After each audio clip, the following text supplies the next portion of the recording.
Hello hi. നമ്മൾ കുറേ നാളായി വീഡിയോ ഒക്കെ ഇട്ടിട്ട് ഇന്നൊരു ചെറിയൊരു കാര്യം നിങ്ങളോട് പറയാൻ വേണ്ടിയിട്ടാണ് ഇന്നത്തെ വീഡിയോയിൽ വന്നത്. നമ്മൾ ഫ്ലിപ്കാർട്ട് വഴി ഒരു ബൈക്ക് വാങ്ങി. അതെ, പറ്റിപ്പൊന്നുമല്ല, നമുക്ക് അതിൻ്റെ ഡീറ്റെയിൽസും കാര്യങ്ങളൊക്കെ നിങ്ങളുമായിട്ട് ഷെയർ ചെയ്യാൻ വേണ്ടിയിട്ടാണ് ഇങ്ങനൊരു വീഡിയോ ചെയ്യുന്നത്.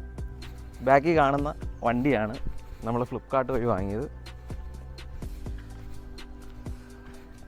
അപ്പോൾ ഫ്ലിപ്കാർട്ട് വഴി നമുക്ക് ഇപ്പോൾ ബൈക്കും സ്കൂട്ടറും ഒക്കെ വാങ്ങാൻ പറ്റും. മുമ്പ് ഇലക്ട്രിക് മാത്രമേ ഉണ്ടായിരുന്നുള്ളൂ. അപ്പോൾ ഞാനിങ്ങനെ നമ്മുടെ ഫ്ലിപ്കാർട്ടിലൊരു ഗോഡ് സെയിൽ എന്ന് പറഞ്ഞിട്ട് ഒരു ഓഫർ നടക്കുന്നുണ്ടായിരുന്നു. അപ്പോൾ 22-ാം തീയതിയാണ് രാത്രി ഞാൻ ഫ്ലിപ്കാർട്ടിൽ ഈ ഒരു ബൈക്കിൻ്റെ ഓർഡർ പ്ലേസ് ചെയ്യുന്നത്. 24-ാം തീയതി തന്നെ എനിക്ക് ബൈക്ക് കയ്യിൽ കിട്ടി. അതിൻ്റെ വിശേഷങ്ങളാണ് ഈ ഒരു വീഡിയോയിൽ നിങ്ങളുമായിട്ട് പങ്കുവെക്കുന്നത്. ഇപ്പോൾ നേരിട്ട് ഷോറൂമിൽ പോയി എടുക്കാൻ ബുദ്ധിമുട്ടുള്ളവരും അല്ലെങ്കിൽ ഓൺലൈനായിട്ട് നമുക്ക് വളരെ മിനിമലായിട്ടുള്ള ഫോർമാലിറ്റീസ് കംപ്ലീറ്റ് ചെയ്തിട്ട് എങ്ങനെ ഒരു വാഹനം അല്ലെങ്കിൽ ഒരു ബൈക്ക് വാങ്ങാം എന്നുള്ളതാണ് നമ്മൾ ഈ ഒരു വീഡിയോയിൽ നിങ്ങളുമായിട്ട് പങ്കുവെക്കുന്നത്. അപ്പോൾ നമുക്ക് നേരെ വീഡിയോയിലേക്ക് പോകാം. അപ്പോൾ എങ്ങനെയാണ് ഈ ഒരു ബൈക്ക് ഫ്ലിപ്കാർട്ട് വഴി വാങ്ങിയതെന്ന് പറയാം. ആദ്യം തന്നെ എനിക്കിതിനകത്ത് കുറേ ലാഭം, അതായത് പൈസ ലാഭിക്കാൻ കഴിഞ്ഞിട്ടുണ്ട്. കാര്യം എന്താണെന്ന് വെച്ച് കഴിഞ്ഞാൽ, ഒന്നാമത് ഈ ഒരു വണ്ടി ഹീറോയുടെ പാഷൻ പ്ലസ് ആണ്. മുമ്പ് പാഷൻ പ്ലസ് മോഡൽ ഉണ്ടായിരുന്നു. അത് കഴിഞ്ഞിട്ട് കുറേ മോഡൽസ് അവർ പാഷനിൽ പരീക്ഷിച്ചു. അതെല്ലാം വിപണിയിൽ പരാജയപ്പെടുകയാണ് ഉണ്ടായത്. അതിനുശേഷം അവർ ആ പഴയ മോഡൽ അതേപടി ഒന്ന് റീലോഞ്ച് ചെയ്തപ്പോൾ ഈ ഒരു വണ്ടിക്ക് വന്ന മാറ്റം വിശദമായിട്ട് നമുക്ക് അടുത്തൊരു വീഡിയോ പറയാം. അല്ലെങ്കിൽ ഈ ഒരു വാഹനത്തെപ്പറ്റി നിങ്ങൾക്ക് എന്തൊക്കെ കാര്യങ്ങളാണ് അറിയേണ്ടതെന്ന് നിങ്ങൾ ഈ ഒരു വീഡിയോയുടെ താഴെ കമൻ്റായിട്ട് ഇടുവാണെങ്കിൽ ആ കമൻറ്റ് ബേസ് ചെയ്ത് നമ്മൾ വീഡിയോ ചെയ്യുന്നതായിരിക്കും. ഒരുപാട് ലെങ്തായിട്ട് ഈ വീഡിയോ നീട്ടിക്കൊണ്ടുപോകാനായിട്ട് ആഗ്രഹിക്കുന്നില്ല. അതുകൊണ്ട് കാര്യങ്ങൾ പെട്ടെന്ന് പറയാം. അപ്പോൾ നിലവിൽ ഈ ഒരു വാഹനത്തിന് നമ്മുടെ ഓൺ റോഡ് പ്രൈസ്, ഇത് കൊല്ലം ഡിസ്ട്രിക്റ്റാണ്. അപ്പോൾ 1,02,000 രൂപയ്ക്ക് അകത്താണ് ഈ ഒരു വാഹനത്തിൻ്റെ ഓൺ റോഡ് വില. അപ്പോൾ നിങ്ങൾക്ക് ഇത് നോക്കിയാൽ കാണാം, ഇതെൻ്റെ ഫ്ലിപ്കാർട്ടിൻ്റെ അക്കൗണ്ടാണ്. ഞാനിത് ഫ്ലിപ്കാർട്ട് വഴിയാണ് വാങ്ങിയത്. എനിക്ക് 75,000 രൂപയെ ഈ വാഹനത്തിനായുള്ളൂ. പക്ഷേ ആ 75,000 രൂപ ഞാൻ ബൾക്കായിട്ട് ഒറ്റത്തവണ അടച്ചിട്ടുമില്ല.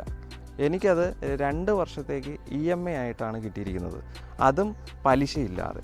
അപ്പോൾ അതെങ്ങനെയാണ് എന്നാണ് കാണിക്കുന്നത്. നിങ്ങൾക്ക് ഇത് ഒരു ഡൗട്ട് തോന്നാം, പക്ഷേ ഞാനിത് ക്യാമറയിലേക്ക് ഡയറക്റ്റ് കാണിക്കുകയാണ്. ഇതെൻ്റെ ഫ്ലിപ്കാർട്ടിൻ്റെ ഓർഡറാണ്. കാണാൻ സാധിക്കുന്നുണ്ടോ? കണ്ടോ? എമൗണ്ട് അടക്കം കൊടുത്തിട്ടുണ്ട്. 22-ാം തീയതിയാണ് ഓർഡർ പ്ലേസ് ചെയ്തിരിക്കുന്നത്. 23-ാം തീയതി തന്നെ ഡെലിവറി കാണിച്ചു.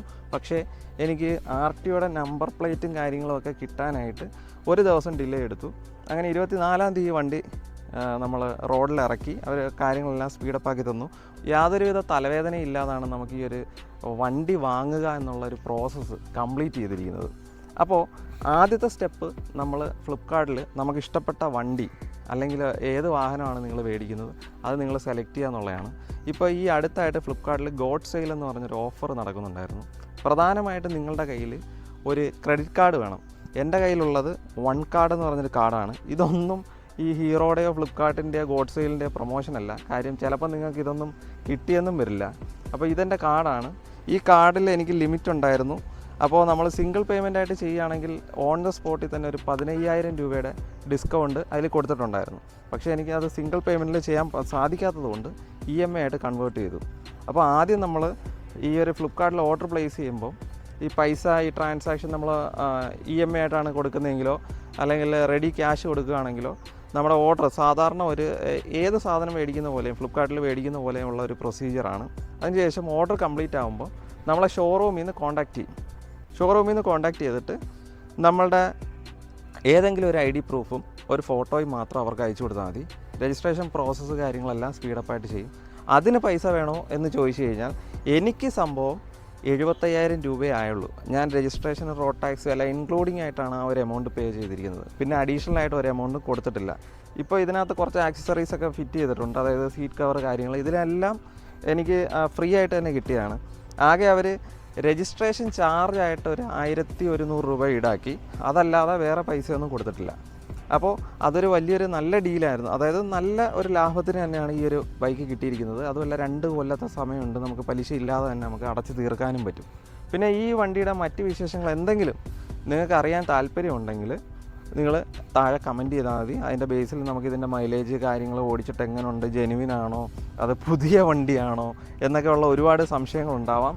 അതിൻ്റെ ഒരു സ്ക്രീൻഷോട്ട് ഞാൻ താഴെ കൊടുക്കുക. ഇത് ജൂലൈ മാസം തന്നെ പ്രൊഡക്ഷൻ ചെയ്ത വണ്ടിയാണ്. പിന്നെ എനിക്ക് അത് ഇപ്പോൾ കൊല്ലം ജില്ലയിൽ ദിയ മോട്ടോഴ്സ് എന്ന് പറഞ്ഞൊരു ഷോറൂം മാത്രമേ ഹീറോയുടെ വണ്ടികൾ ചെയ്യുന്നുള്ളൂ. അത് നമുക്ക് എല്ലാ മോഡൽസും അവൈലബിൾ അല്ല. ഹീറോയുടെ സ്കൂട്ടേഴ്സ് എല്ലാം നമുക്ക് കിട്ടത്തില്ല. പിന്നെ നമുക്ക് ശ്രദ്ധിക്കേണ്ട കാര്യം എന്താണെന്ന് വെച്ച് കഴിഞ്ഞാൽ നമ്മുടെ ക്രെഡിറ്റ് കാർഡിൻ്റെ ലിമിറ്റ് അനുസരിച്ചായിരിക്കും ചിലപ്പോൾ വണ്ടി നിങ്ങൾക്ക് കിട്ടുന്നത്. അല്ലെങ്കിൽ നിങ്ങൾ ബാങ്കിൽ നിന്ന് ഡയറക്റ്റ് പേ ചെയ്യേണ്ടി വരും. EMI ഒക്കെ കിട്ടണമെങ്കിൽ ഒന്നുകിൽ നിങ്ങൾക്ക് ആക്സിസോ SBIയോ വൺ കാർഡോ തുടങ്ങിയ കാർഡുകളെല്ലാം നിങ്ങൾക്ക് ഉണ്ടെങ്കിൽ മാത്രമേ ആ ഒരു ഓഫർ നിങ്ങൾക്ക് കിട്ടത്തുള്ളൂ. അപ്പോൾ അല്ലാത്തവരെന്ത് ചെയ്യുമെന്ന് വെച്ച് കഴിഞ്ഞാൽ അതിന് നമുക്കൊന്നും പറയാൻ പറ്റില്ല. ചിലപ്പോൾ പൈസ അടച്ച് തന്നെ എടുക്കേണ്ടി വരും. പക്ഷേ ഷോറൂമിൽ പോയാൽ നമ്മൾ കുറച്ചുകൂടി ഒന്ന് നമ്മുടെ മെനക്കേട്, നമ്മൾ പിന്നെ അവരുമായിട്ട് അവർ കുറേ ചാർജസൊക്കെ എക്സ്ട്രാ പറയും. പിന്നെ അത് നമ്മൾ നോക്കി അറിയാവുന്നവരാണെങ്കിൽ അവരുമായിട്ട് ബാർഗെയിൻ ചെയ്ത് നല്ലൊരു ഡീലിലേക്ക് എത്താൻ പറ്റും.